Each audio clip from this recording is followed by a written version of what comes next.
Hey guys, welcome back to the channel. So today we have another shop talk video. Today's topic is going to be basically why I have no employees in my shop and why I choose to do everything. And before we go ahead and get into this topic, I just want to say if you guys haven't subscribed to the channel, hit the subscribe button down below. Definitely smash that like button because it helps the channel out. And with that said, let's go ahead and get started on today's video. So the question that I've been asked for by customers most of my time here at this shop is, hey, why do you do this by yourself? I can't believe you're working alone. And I'm sure a lot of you on YouTube that have been watching my videos have probably at one point in time thought of that and probably asked yourself, hey, how does he do it? Or have had that question lingering. So I'm gonna answer it today. First and foremost, guys, having an employee is not always the first thing on the list for most businesses. Some of them require them, some of them just don't. Some can get by with, let's say, a mom and pop operation. Now that is exactly what I am. I am a mom and pop operation, and what I find is that me doing everything here is actually not that bad. And the reason why I haven't really had the urge to go out and have a full-time mechanic or employees here at my shop is simply because everything's manageable. First and foremost, it's a small shop. It's 2 bays. We have a small waiting area up front with the office. And when it comes down to small shops like this, you are limited to how much you can do per day. And what I find with that is that, if you're limited to, let's say, 10 vehicles a day, that's manageable. That's kind of what I was doing at the dealership. I could probably crank out about 10 cars a day. Now, not all of them are going to be hardcore diagnostics. It's a mix of a couple oil changes, couple brake jobs or suspension jobs, things like that, and then a few diagnostics. And you'll probably have a job that just lingers, and you're working on something more heavy duty like a engine replacement or something like that. And I was doing that at the dealer just by myself, and everyone else there was doing it as well, every mechanic. I mean, we had 10 mechanics, at least cranking out about 10 cars a day, if not a little bit more, just depending on what you get. Some days are a little bit different than others. So in reality, owning this shop, aside from all the other stuff that I got to deal with, I don't really need too many employees because the back end is manageable. Now, aside from that, it's not really just that per se. It's also something that has to do with cost. One thing that I've learned throughout my career, and I've worked at a lot of places from independents to dealerships, and I always have found out, especially more from the independents working with solo owners, I've not just gone there to work and be a mechanic. I've actually learned from their mistakes, and I've actually had heart-to-heart moments with the managers and with the owners to try to get an idea of what they go through and what works for them and not, because I knew one day I would want to be in that position, and luckily for me, fortunately, I am in that position today. And one thing that I've always learned about these shops is they're constantly chasing their tail, and they're constantly like a hamster on a wheel. If they stop, they're in trouble. There's no doubt about it. And I do not want to do that to myself. So when you wind up getting employees, there's a lot of things that people don't understand are in that cost. It's not just the cost of having an employee and paying them their fair wages. When it comes down to a business owner, not only do you have to pay the employee fair wages and everything, you also have to think about things like, medical care and coverages for your employee. On top of that, there's going to be certain insurances that you're going to have, like workers' compensation in case they get hurt or anything like that. And you're going to have to employ things like, sick days and vacation days that are paid time off and things of that nature. And these things cost money. And since I'm not a huge shop, I don't need to have all those headaches. I just choose not to deal with them because an employee overall sometimes is not the cheapest thing to have. And that's what I meant earlier by saying it's a constant hamster wheel or a dog chasing their tail. Because if you stop, you're in trouble. So just to sum it up, like we talked about in the last clip, between paying the employee and paying for everything that you should have legally in case they get hurt, holiday, sick pay, all that good stuff on there, you got to basically incorporate payroll into that. You got to have an accountant and a way to track hours and everything like that. Let's just say hypothetically you're paying $5,000 a month to your employee as a salary. Now that's low for a mechanic, guys. I know, just rough numbers here. And then let's say it costs about $5,000 a month for all those other things like payroll, insurances, all that good stuff. That employee is costing you, or at least costing your business, I should say, around $10,000 a month. Now, you got to have a number on that employee. So basically, if they're costing $10,000 a month, they have to be producing that and then some to make it profitable, let's say.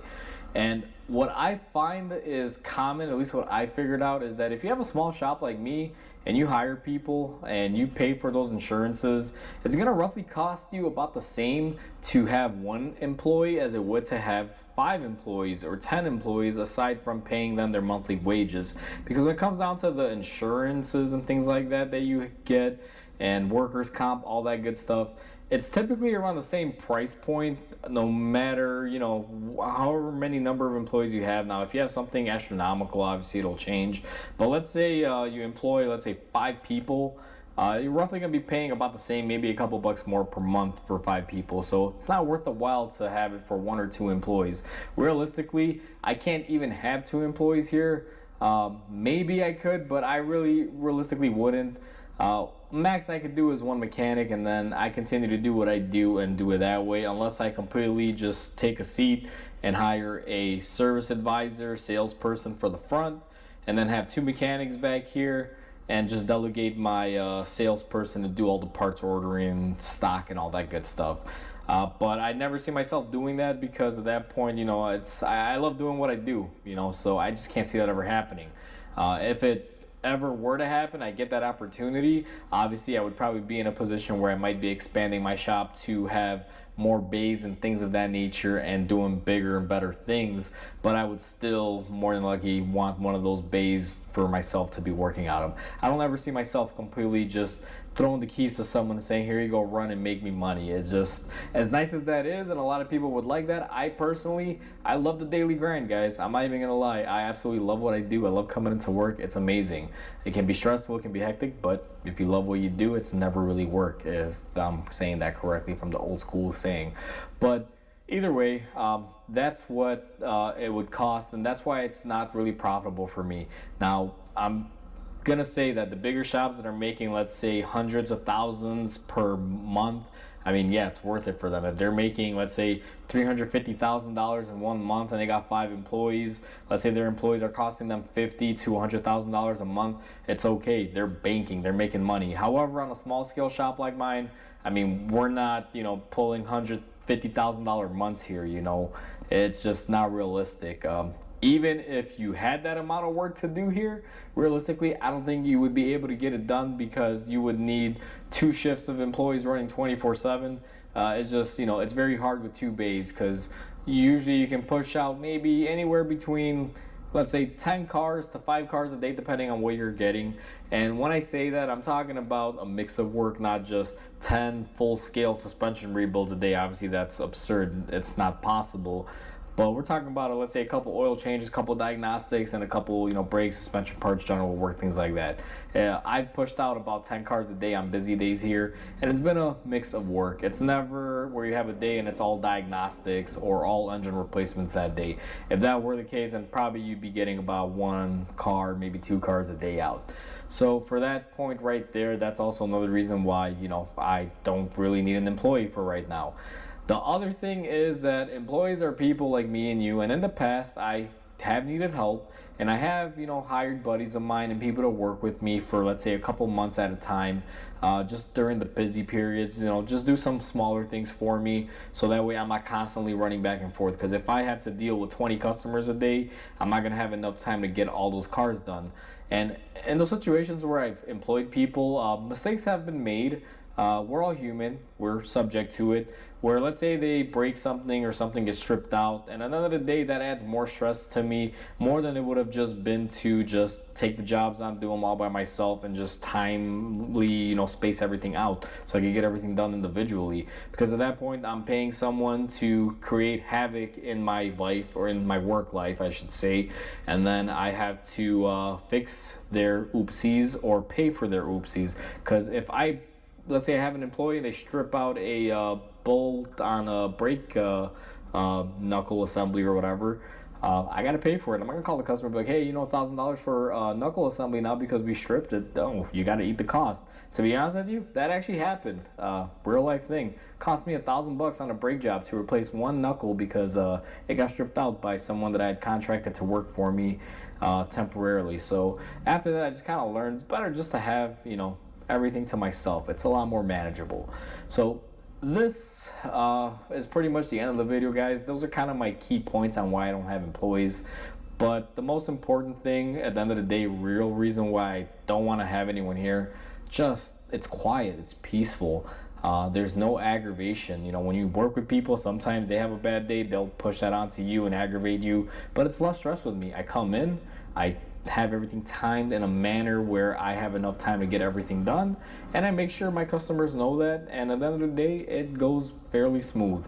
There are hectic days and stressful days, but again, it's part of doing business. I just take the good with the bad and just keep rolling on. That's all you can do, is keep pushing forward, and so far it's been a winning combo for me. I'm not constantly chasing money because the customers and the work that I have is more than enough to keep me busy and keep me happy and keep me making money and satisfied in this business and make it profitable for me.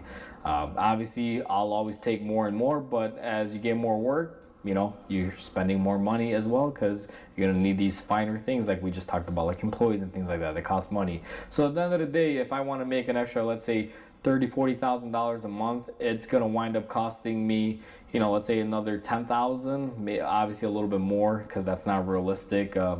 You know, to pay an employee $5,000 a month right now, most wages are probably going to be like $7,000-$8,000 a month for most technicians out there. So, you know, for me to increase my monthly figures by, let's say, 20,000-30,000, it's going to cost me at least 15,000. At the end of the day, I am making some money, but is it worth the headaches and all of that stuff? Or should I just stick to working by myself and possibly trying to get up there to be more proficient and make more money, you know, myself?